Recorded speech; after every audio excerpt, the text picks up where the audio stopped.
International Cultic Studies Association, helping people since 1979. About ICSA.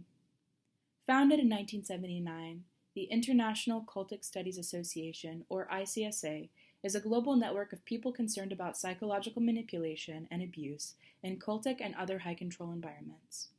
ICSA is tax-exempt, supports civil liberties, and is not affiliated with any religious or commercial organizations. Our mission. ICSA provides information, education, and help to those affected by or interested in cultic and other high-control groups and relationships. Join or donate today at icsahome.com/membership. Disclaimer.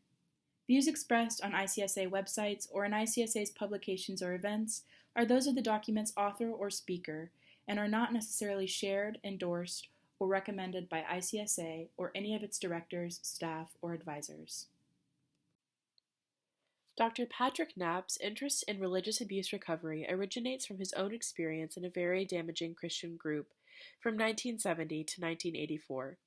He completed a master's degree in the philosophy of religion from Denver Seminary in winter of 2000. His master's thesis was titled The Place of Mind Control in the Cult Recovery Process. His doctoral studies focused on marriage, family systems, and attachment. His PhD thesis was titled A Survey of Religious Abuse and Recovery in 2019. Pat and his wife Heidi co-direct Becoming Free LLC.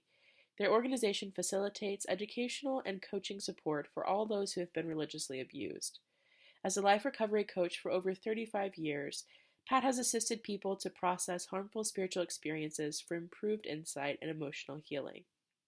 He and Heidi provide HIPAA-compliant video, internet, and in-person life coaching and periodic support and recovery groups, both for former members and friends and family affected by religious or spiritual abuse. Heidi Knapp is a certified life coach who specializes in spiritual and relational abuse issues. Heidi has completed counseling studies in addictions through CAC Level 2 and university courses in both theology and psychology. Heidi co-directs and facilitates support groups and recovery groups. In addition, she contributes to the educational development of writing projects for Becoming Free LLC. Heidi has had personal experience with aberrant forms of Christianity and has 25 plus years in the study of education on recovery-related issues pertaining to relational and religious abuse. Along with this, Heidi has a formal art education and places a high value on the importance of creativity as a supportive part of the healing process. Well, we welcome everybody to our webinar today. We're going to talk about a dangerous subject. Dun, dun, dun. We're going to talk about a very important and fascinating subject. Pat and Heidi have been contributors to the new book, Wounded Faith, and they're actually a couple of things they've written about, but specifically today we're going to talk about the impact upon marriage that aberrant or cultic involvement can impose upon a marriage. And so welcome, Pat, Dr. Pat and Heidi Knapp from the Denver area, correct? You're still in Denver? In the Denver vicinity is Highlands Ranch, which is just south. Highland Ranch, yes, that's right. So we welcome you both, and we're going to talk for a little while, ask some questions, get you to discuss this really important subject. I'm sure any of you that are married have learned that marriage just by itself is a challenging relationship to be in, and our culture is evolving or devolving depending on your perspective as regards permanent relationships. So welcome, Pat and Heidi. We're glad that we're going to have the opportunity to talk about some of these things. You've sent me some talking points that are highlights of the issue itself. We're not going to probably finally, absolutely, totally fix anybody today, are we? Guaranteed. Guaranteed we're not going. Definitely, Guaranteed. it's a process. Yeah, it's a process, but hopefully this will be a helpful discussion. So let me just ask you, just to start off, give us a very brief summary, just a real quick review of what got you interested in this particular focus? Because not all counselors deal with marital issues. Mm-hmm. Do you want to start? I can start. Well, a lot of what we wrote in Wounded Faith on the subject of marital repair following religious abuse comes from two sources primarily. One is our own backgrounds personally, and experience of having had prior marriages that were quite damaged. Mm-hmm. And then over the last 9 years, 4 months, and 21 days, as of exactly 3 hours from now, Heidi and I got married. Congratulations. Yes, absolutely. And we have been able to explore the process of marital repair within our marriages, within our marriage, which has been incredible. And of course, we've had the opportunity over the course of the last 9 years, 4 months, 21 days, as of 3 hours from now, and actually before then, to work with people that have equally, or similarly, I should say, have had marital challenges following religious abuse. So this is very personal for both of you. This isn't just theoretical then. Well, yeah, no, it isn't. But I also want to add too that we also identified, as we've been growing in our marriage and processing still some of our own religious abuse history, we just saw that there was sort of a hole, the lack of a better word, that there wasn't a lot out there as far as helping couples that had come out of religiously abusive environments. A little bit here and there, but not a lot of substantial guidance and information. And, as you pointed out, Neil, so well, I mean, marriage can be a challenge, Bible says iron sharpening iron, your relationships with others, can really grow you or they can harm you.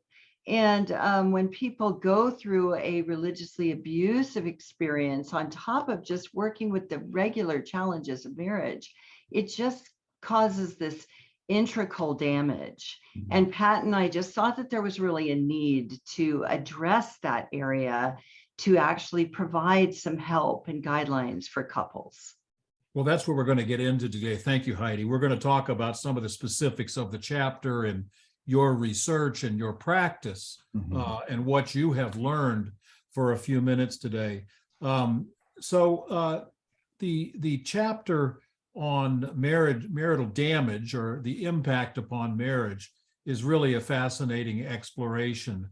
And you have said, both you said in the Pat, in the chapter beginning, what Heidi just said, that very little has been written specifically on the importance of the damage that can be, and that's absolutely amazing, because it seems like there's been a lot written about, particularly in the last 40 years, a tsunami of books and resources that have been provided on marriage, but this has been missed.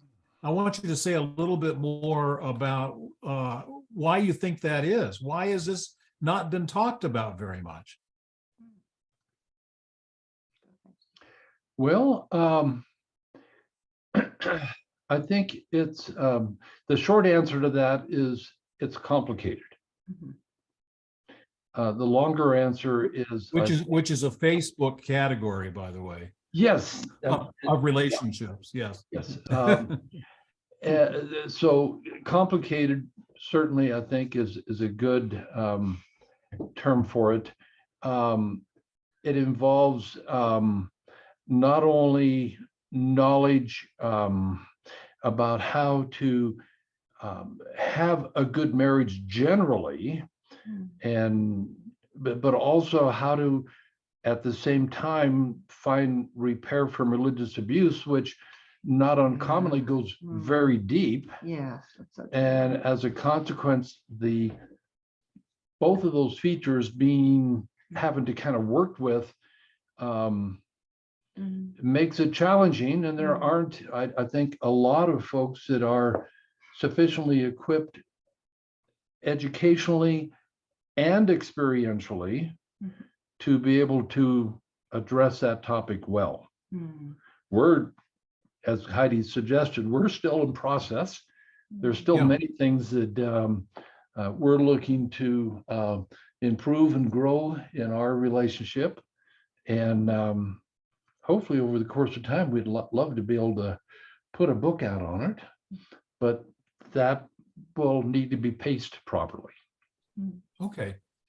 All right. So to get into the talking points with you both, since you are prepared to discuss this, the first thing was 7 false beliefs that empower abuse within marriage. So people come into a marriage believing certain things, and you're suggesting these are not true things. Give us a little review of what that's about. Yeah, I think I will piggyback a little bit on what we just talked about, because it kind of goes into this. And that is the fact that when people come out, they have their own personal pain and damage from a lot of the false beliefs and the abuses they've gone through, or the traumas, or whatever the issues are. So they have their personal issues, and those can feel so dominant within them that it actually creates a conflict between the couple, because they both have experienced pain and both have experienced areas of damage as well as their marriage. So, and one of the first things that we put down here was that husbands, the domination of headship. It is used in often in many groups in a way that is really unbiblical. It's a domination of a woman rather than a partnership with a woman.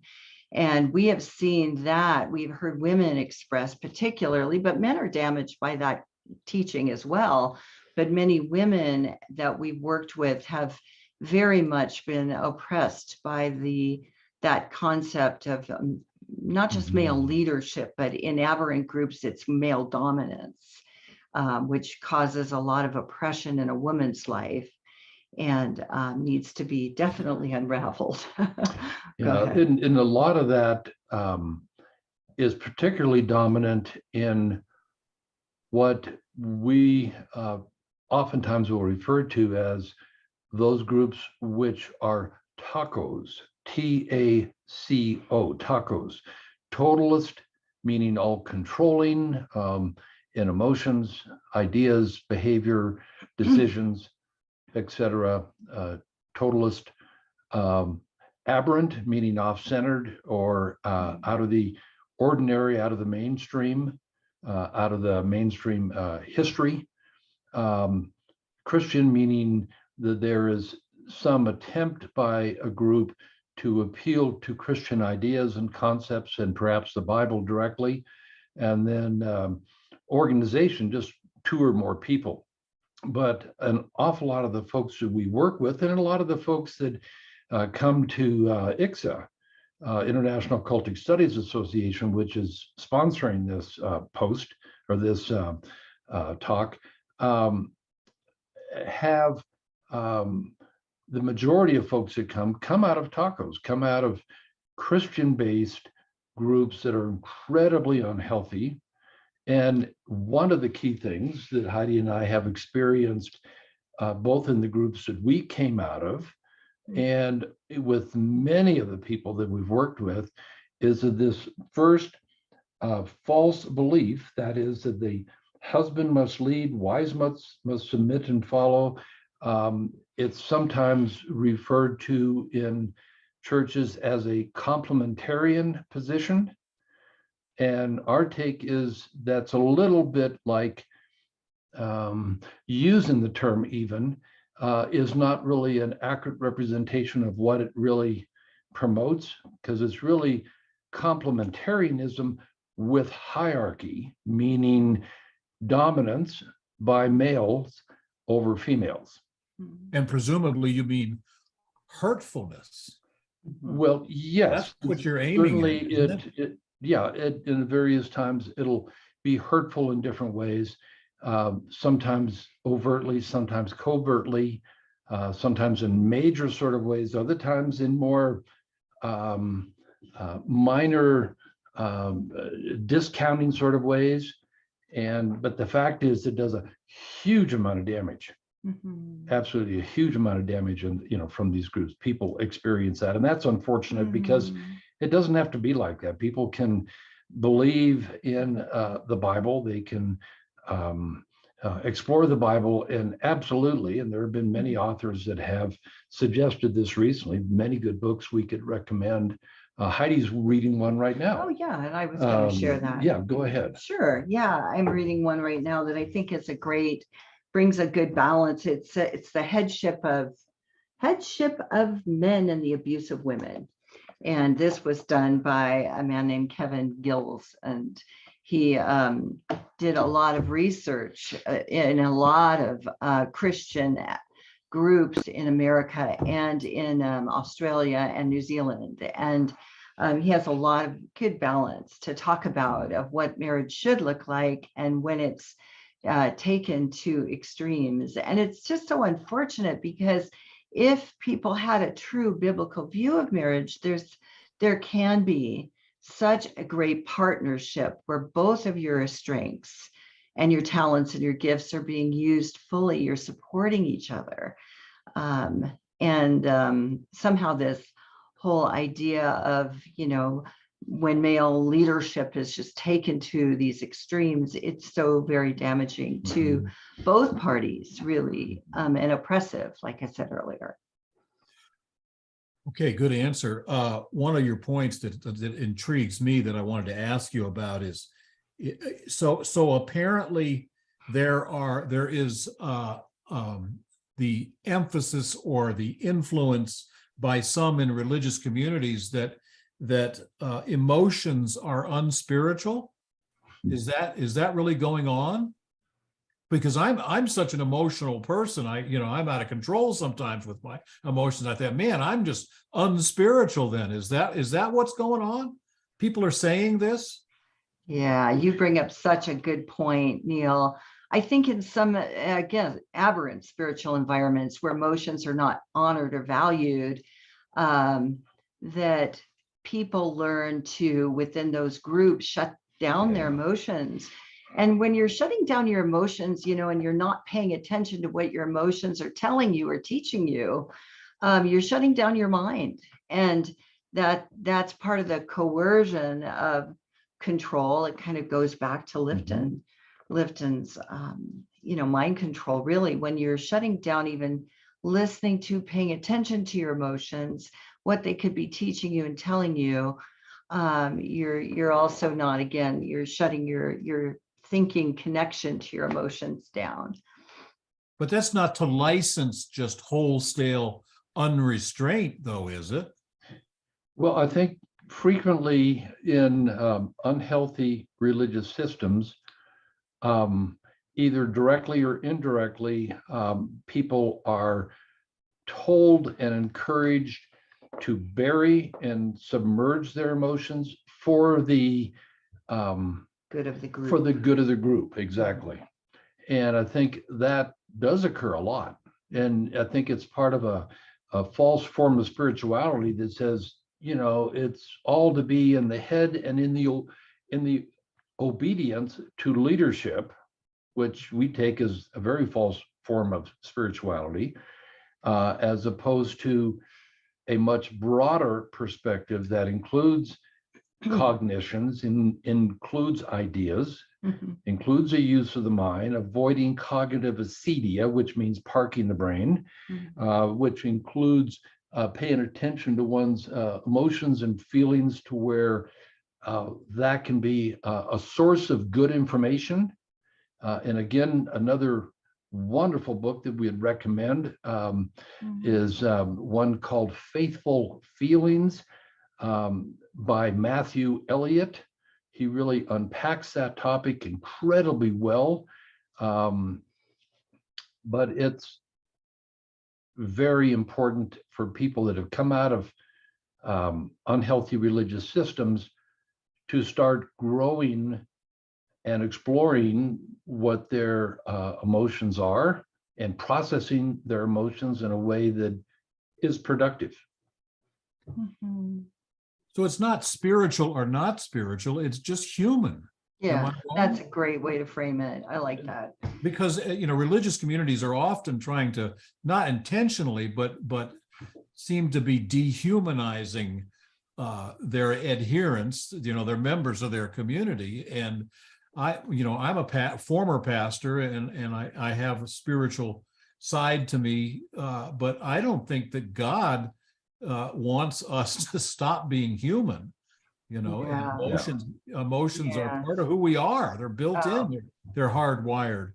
Yeah, Okay. so What true. about this subject, this aspect that I thought was interesting, and I want you to explain, still on this, the false beliefs thing, which is we could spend hours and hours and hours trying to untangle false beliefs that people have.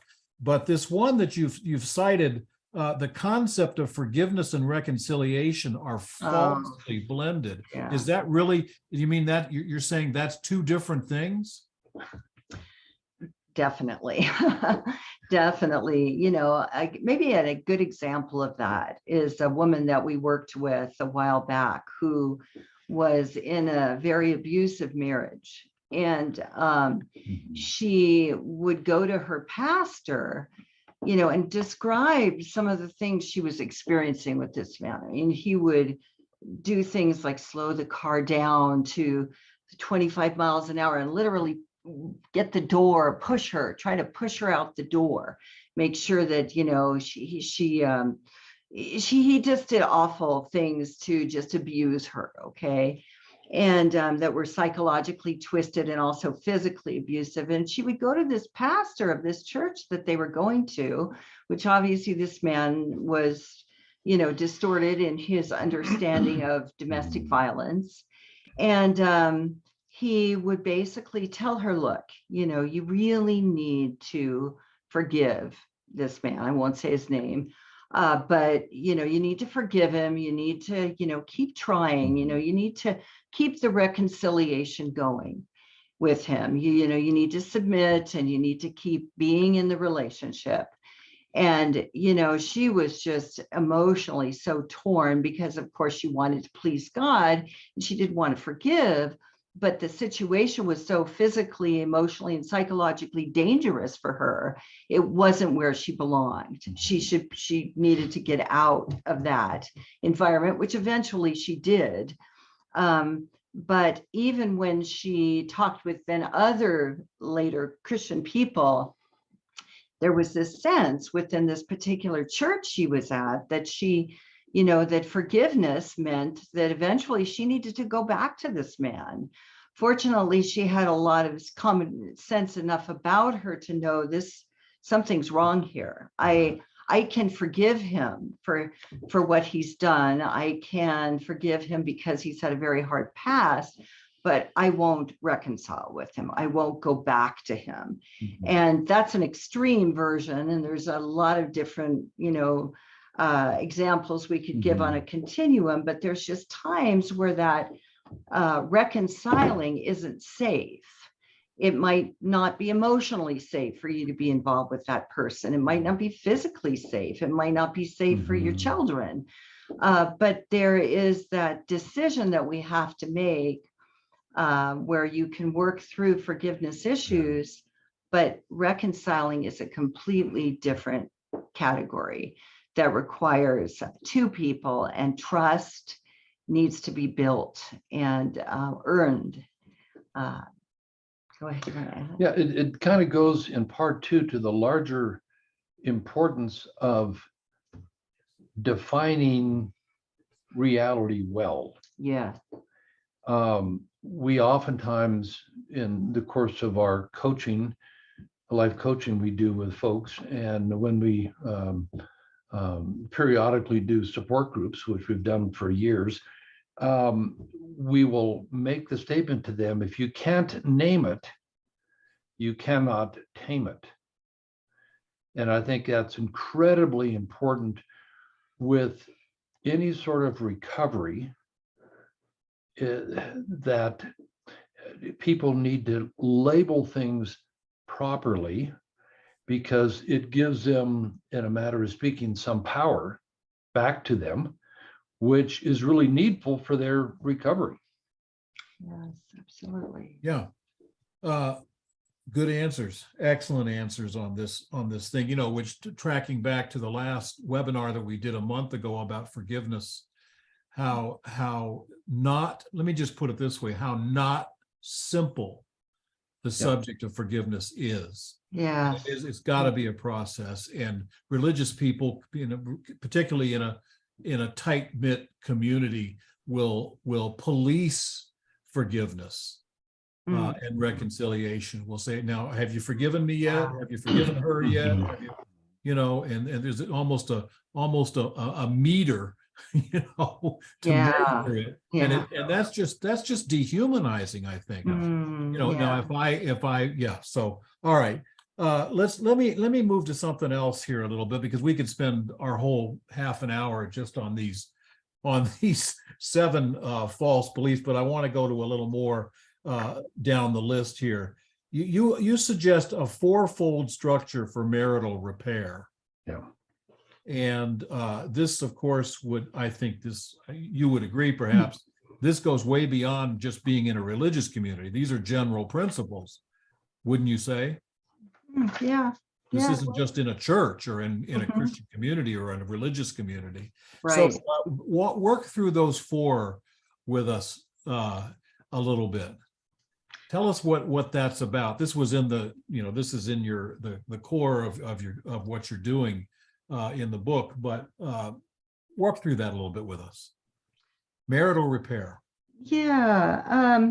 And I want to just again connect, with what you just said, because it was so important, was that these are also applied outside of the marriage, outside of the group. They're a great recovery practice. And building outside relationships, it's so important to learn what safe people look like, especially after you've been through a aberrant group or church. There's been so much dysfunction and unsafe relational dynamics that one of the things Pat and I like to work with people on is learning, what are the traits of a safe person? What are the traits of a safe group? And I know, of course, in our book, Wounded Faith, you have a great chapter in there, Neil, about, what from the other side of it, how do you provide a kind of more of a safe haven type church? No church is perfect, but you give some great examples and ideas in there. And what we work with people is the other side of that is when they're going to look for a group, church, a person, what does safe look like? And that's just really an important piece. So we, certainly have that under these categories. Yeah, the 4 structures that we mentioned in the book: relationships, routines, the importance of repetition, and finally building marital rituals. Yeah, the 4 R's. What's that? The 4 R's. Yeah. Give us an example of what you mean by a healthy routine. What would be an example of that? Okay.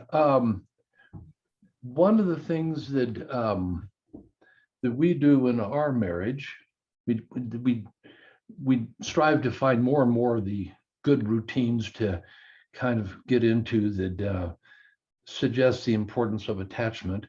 One of the things that I might do is I have a routine when I open the front door before we enter our house, that I turn to my sweetheart and I kiss her and smile.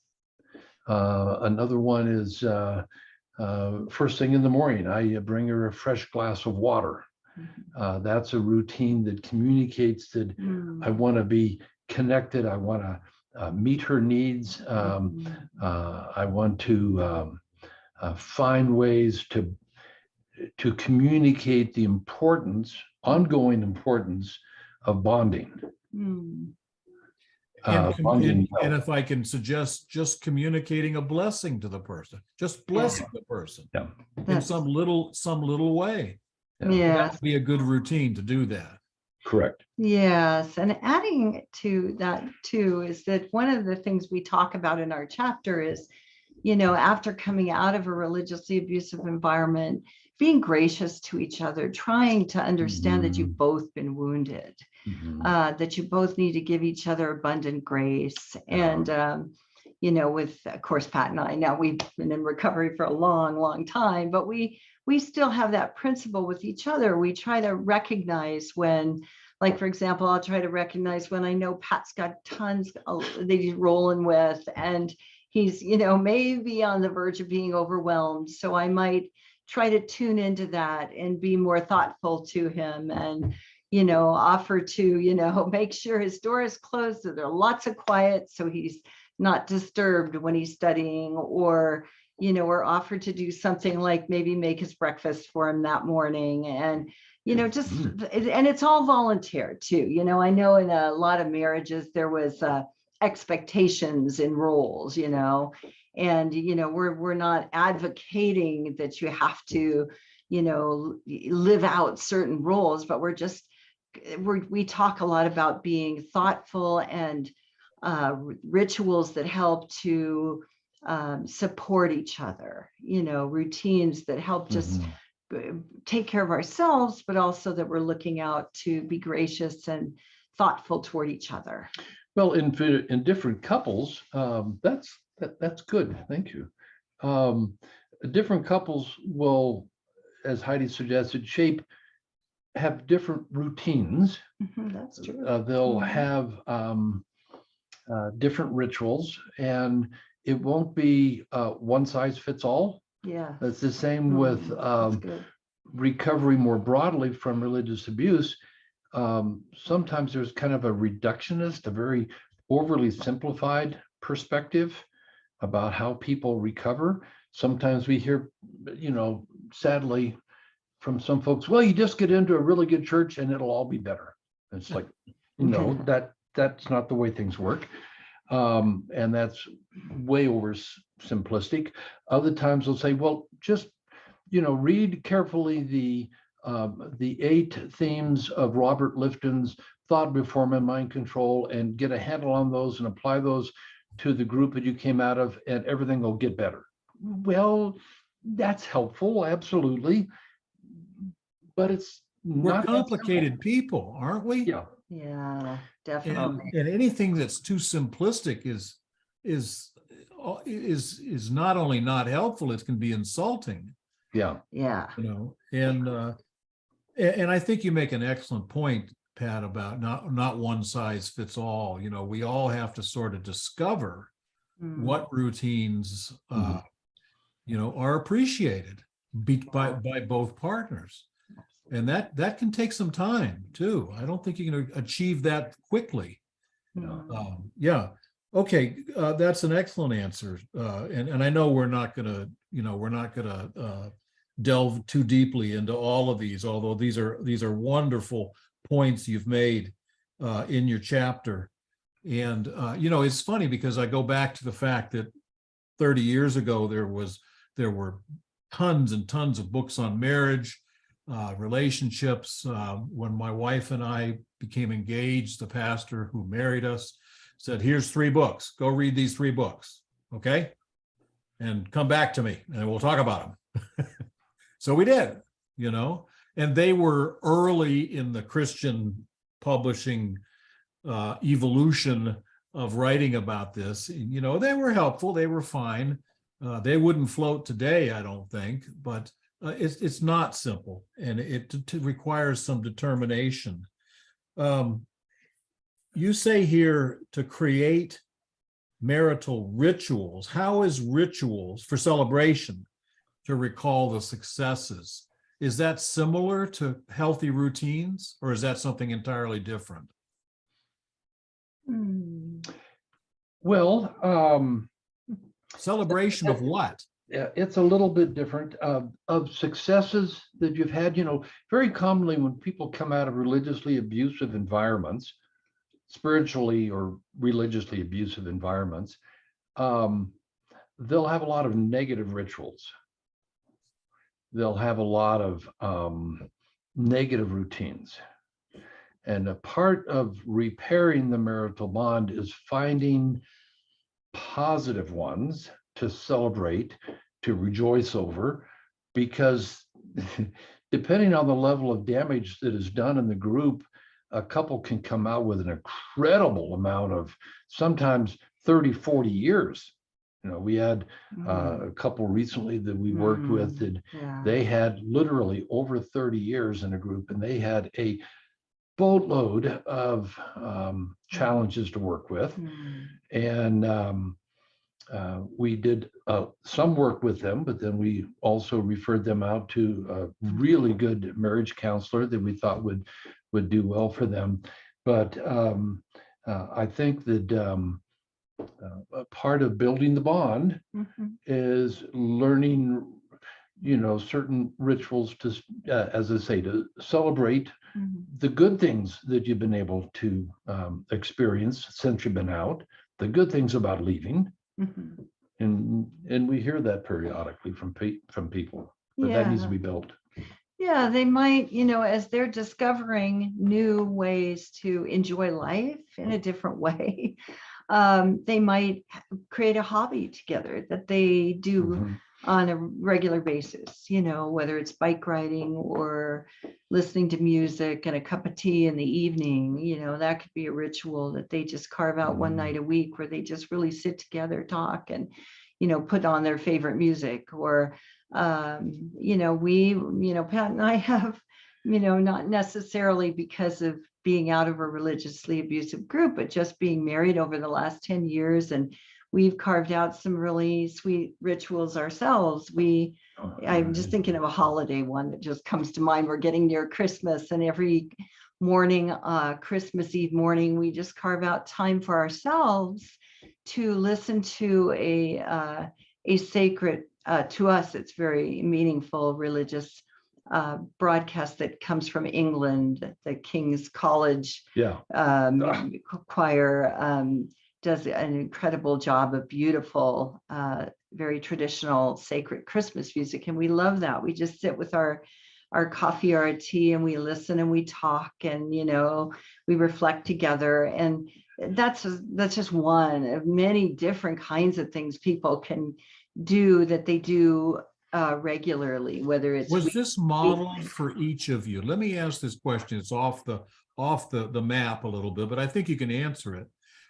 Was this modeled for either of you by your own parents when you were growing up? Did they have celebrational rituals, routines of things they did that you remember anyway? Yeah, that's a good question. I think for me, you know, around Christmas time, we had a couple different family rituals, you know, decorating our tree together always as a family. And what about you, Pat? Yeah, I think of one of the rituals that Heidi and I have on a routine basis is we do reading to each other. My mother, who's now 96, certainly instilled within me a huge desire to read, a passionate desire to read. And that certainly has carried over in the bond that we enjoy. Yeah, definitely. We've been through a lot of books together that we read together. You know, Heidi will read for a while, I'll read for a while, and that'll be a form of cognitive bonding that also brings about, not uncommonly because of the discussions that follow, a lot of emotional bonding and spiritual bonding. You know, one of the books we've read more than once, again, that we'd recommend on the subject of marriage is written by Dr. Sue Johnson. She was one of the founders of emotion-focused therapy, and she wrote a book called Hold Me Tight. It was a secular book. She then followed up about 5 years later and wrote a book specifically for those that identify as Christians. called Created for Connection, and just really good book, a lot of good ideas. And we've gone through that together, I think at least twice now. But again, another book that we'd highly recommend. On the secular side, Hold Me Tight. On the Christian side, Created for Connection. Yeah, and I just want to add too, with the music that we listen to, classical. I've loved classical for a long time. My mother was a chairman. You were talking about connecting with our family of the LA Concert Society when I was growing up. So I went to a lot of classical concerts, and it was part of our home. And it's a good connection to remember our upbringing and what good came out of that and what is being applied to our lives now. Because it's not a foregone conclusion. There are some families that are pretty barren this way. And the people come out, this is going beyond coming out of an abusive community. But if you haven't had it modeled, you've never seen it, then to learn a new skill entirely or to try to create it can be very challenging. Okay, well, we're at the end of a half an hour here, and I wonder if we should turn it over to Nava to manage some discussion and questions and so forth. Yeah, I'm just going to remind everyone, just go ahead and put your questions in the chat if you have any questions, and I will ask them whenever they pop up. Okay, so folks, we invite questions. The disclaimer I'd have to give, I'm going to say this for myself, and I'm going to reasonably assume that Pat and Heidi can agree. We don't have all the answers. Guaranteed. Yeah, guaranteed. And the more and the further we go into a covenant relationship like marriage, the less answers we have sometimes, because we're aging, we're getting older, and new challenges come up. We have children, they become adults, and how weird is that? Anyway, but we're very humble, I'd like to say. So if there are questions or comments or suggestions, we certainly welcome them at this time for this webinar. Or if any of you all have all the answers, then perhaps we can be instructed and learn also. Please. Yes. All right, our first question is, do you often realize that unhealthy ways you're relating to each other are most likely leftovers from your cult experience? When that happens, how do you address that? The short response would be a question. Is the Pope still Catholic? The answer is yes. Yes, absolutely. We do. As I mentioned, 9 years, 4 months, 21 days, and nearly 3 hours. We continue to find things like that. But it's become less so. I think that's the important thing. The baggage, so to speak, from our past is interfering less than what it did years ago. Yeah, and Pat and I had this interesting kind of metaphorical concept that we've used, and it's actually been a real encouragement, where we talked about, different things that come up either in our marriage from either within our own lives or thoughts that we need to work on, or outward things that come at you. And we had this metaphor of bricks being thrown at us. And, you can either try to grab the brick and use it to start building something with it, or you can just let it hit you and injure you. And one of the things we've come to value is that, the different things that have surfaced that have shown us things that we need to work on, either in ourselves or in our, marital communication or whatever, because we've been able to find ways to talk about them, come up with some solutions through lots of good reading, good books, some counseling. We've really been able to build something as a result. We've been able to build a better bond with each other. We're probably more in love with each other now than the day we got married. Yes. And I think you can work with the issues that come up and become closer and trust each other more and heal from the marital relationship. It can either, tear you apart if you don't do those things, or it can actually, provide a source of deeper, meaningful healing. So there's hopefulness, even Yeah. if you are coming out of an extremely damaged background. Yes. Yes, actually, and we have a picture metaphor in our chapter, if you've seen it, of the kintsugi, pottery that is actually broken pottery. We have a history, a little synopsis of history in there, where the Japanese used to mix gold, silver, platinum in the glue and actually glue the pot back together with the gold, the silver, or whatever metallic material they were using. And the cracks in the pot actually became part of the design of the pot, and it created a beauty. And it's a wonderful thing to look up online, imagery wise, kintsugi pottery. And it shows that, marriage, as we say, it's not a pot, but our cracks, our brokenness, allowing the healing to shine through can become a beautiful part of your design in your life. Thank you so much. Our second question is, how would you go about finding a common purpose? My husband and I had a very strong purpose while in our group, but now that we are out, that strong common purpose we now know is false, and we are lost as to how we can go about finding a new common purpose. Good question. You want to start on that? You want me to? Yeah, Okay. I think that it's a good starting place is to find out who you are as an individual. Yes. What are your natural bents? What are the things you've been given? How are you wired? Yes.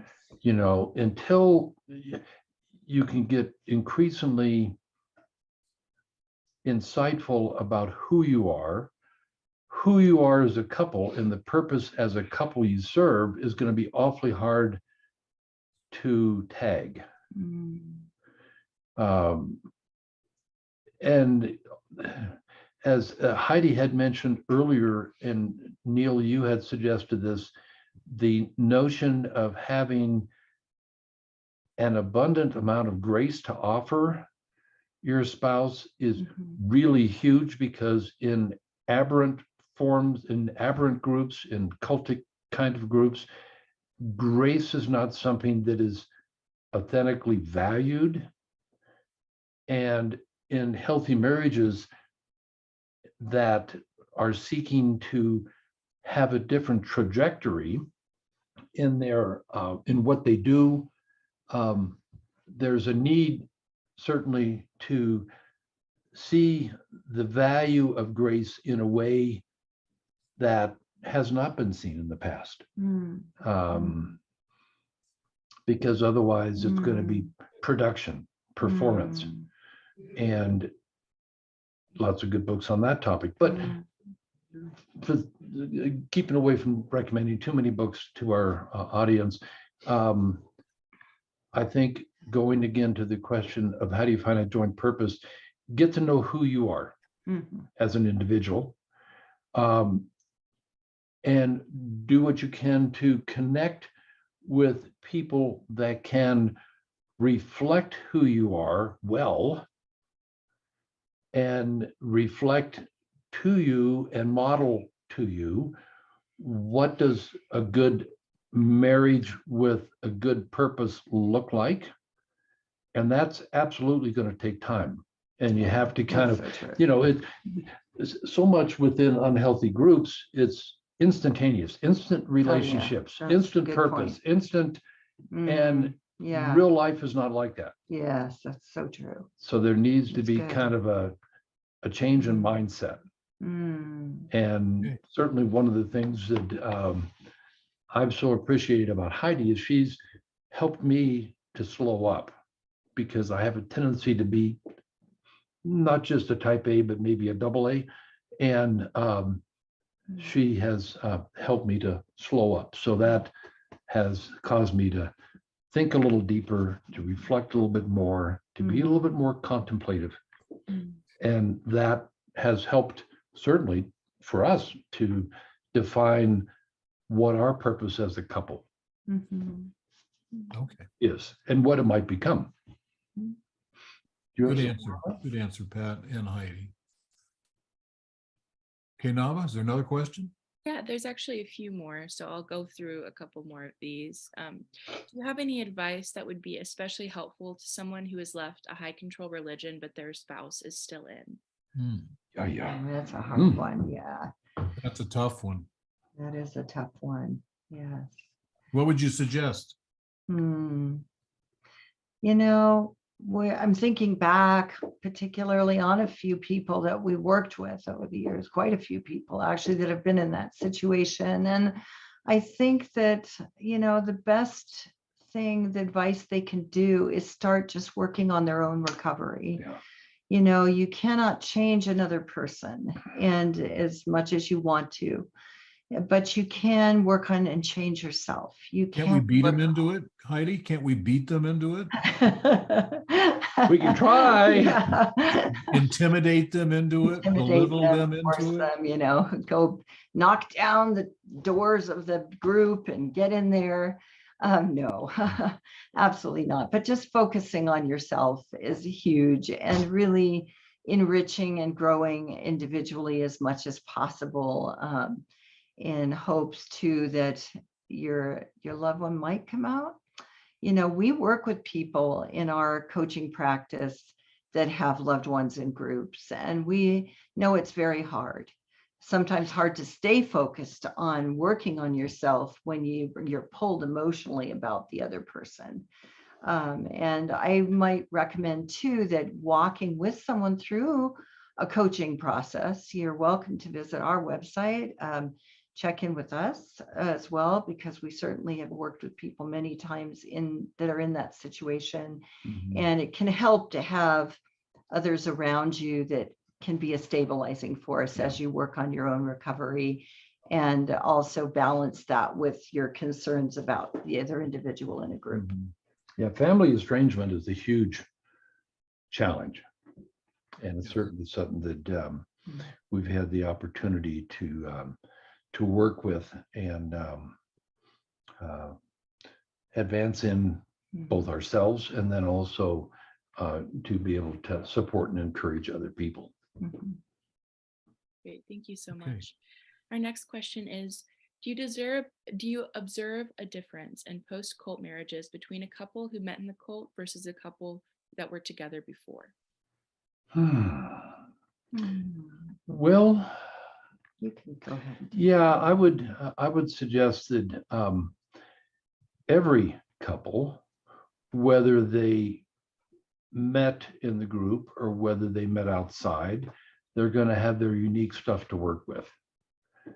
And it's in some ways hard when a lot of the emotional baggage is incredibly similar as opposed to being a little bit different.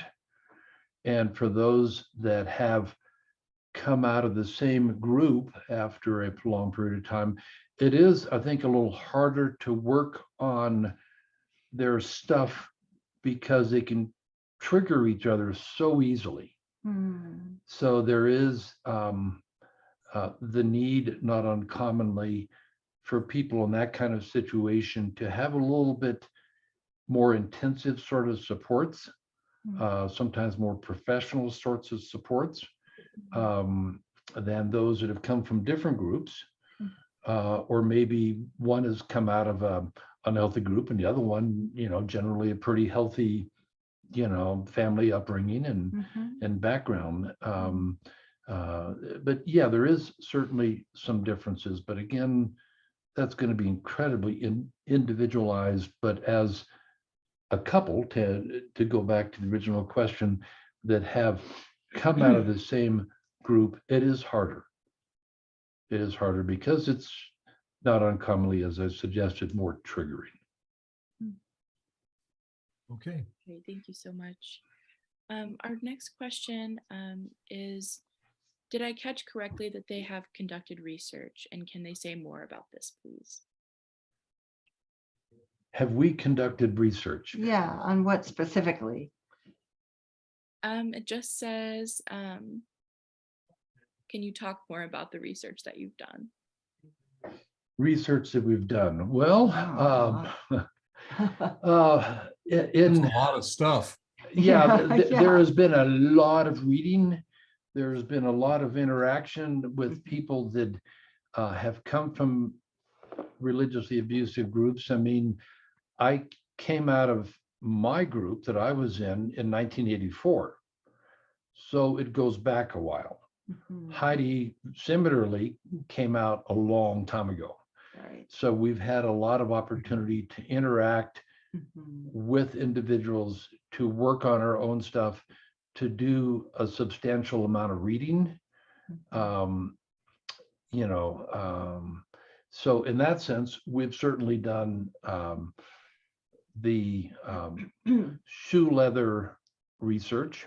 Mhm. And I think also we've done a lot of academic research, both of us have, Mhm. and having read a lot of books on what makes for a healthy marriage and what does unhealthy religious systems look and feel like. Mhm. And we've had the opportunity to integrate that material. So in Mhm. that sense, we've done research. Have we put out questionnaires to people? No, we have not. Mhm. We've done a lot of Thank you so much. case study here. Yes. This is more of a comment, but I just think it's important that I share it with you guys. Your comments about emotions being sinful very much resonated with me. We were taught sin came into the world through Eve, that is, the emotion which came out of Adam. Therefore, emotions were to be principalized. I'm an SGA, and the model of marriage that I have had growing up was not to trust my emotions, to not trust my gut feelings, etc. This is so important, and I appreciate you touching on this topic of emotions. Good. Yeah, good. And for those that are listening, SGA refers to second generation adult former member. And going briefly to that topic, do you want to talk a little bit on that? Or do you want me to? Oh, go for it. Okay. No, you're fine. Going briefly to that topic, there's no question those that are SGAs,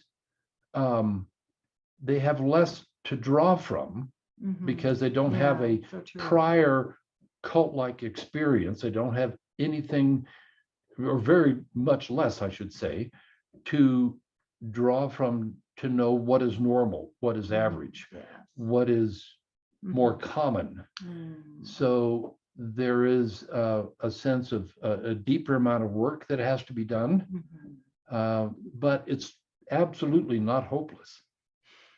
And I think that's a message that both Heidi and I want to Yeah. communicate. There is hope. Mm. Sometimes borrow the hope, Mm. and that's part of the recovery, Mm. and that's okay. Mhm. You know, they don't have to be people that feel like they have to have all the answers, or they have to be always emotionally stable. Yeah. Yeah, just Exactly. simply not true. Exactly. Yeah. Great, thank you so much. We're going to go ahead and cut it off there. We don't have any more questions at this time, but thank you all so much for the great talk. And I'm going to remind all of our participants that you'll be able to access this recording in about 2 to 3 weeks after it's edited. So just hold out for that. If you didn't get to see part of the talk, you will be able to see it. So thank you so much, Neil and Pat and Heidi. Sure. Thank you for having us. Yes. Absolutely. Thanks for hosting. Yes. Thank you for participating. If you're interested in continuing to support ICSA, please join or donate at icsahome.com/membership.